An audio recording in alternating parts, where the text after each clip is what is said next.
আসসালামু আলাইকুম। কুয়েতে একটা এরিয়া আছে এই পাশে, ইরানি মার্কেট। তার এই পাশে খুবই ব্যস্ততম একটা এলাকা। এই জায়গাটা আসলে ঘুরতে আসছি। বাচ্চারা খেলাধুলা করতেছে, এখানে কিছু ভিডিওগ্রাফি নিলাম।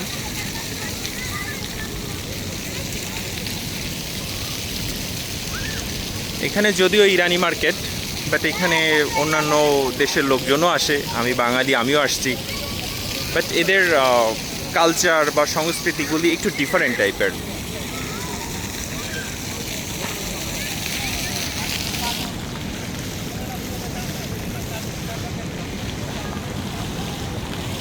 যে রেস্টুরেন্টগুলি রাখা আছে এইখানে, এবং কিছুটা ফগি বা কুয়াশা টাইপের সিচুয়েশন করা হয়েছে, প্রচণ্ড গরম। তো এইটা আমি আবার আরেকটা দেখছিলাম সৌদিতে ওমরা করার সময়, এই যে এই পানিগুলি ছিটাচ্ছে, এটা অনেকটা ঠান্ডার আবহাওয়া এনে দেয়।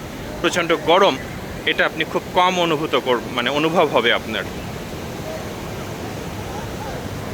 এখানেও বাচ্চারা খেলতেছে।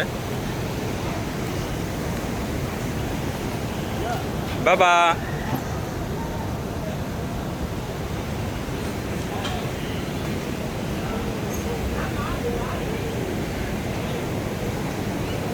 আল্লাহ হাফেজ।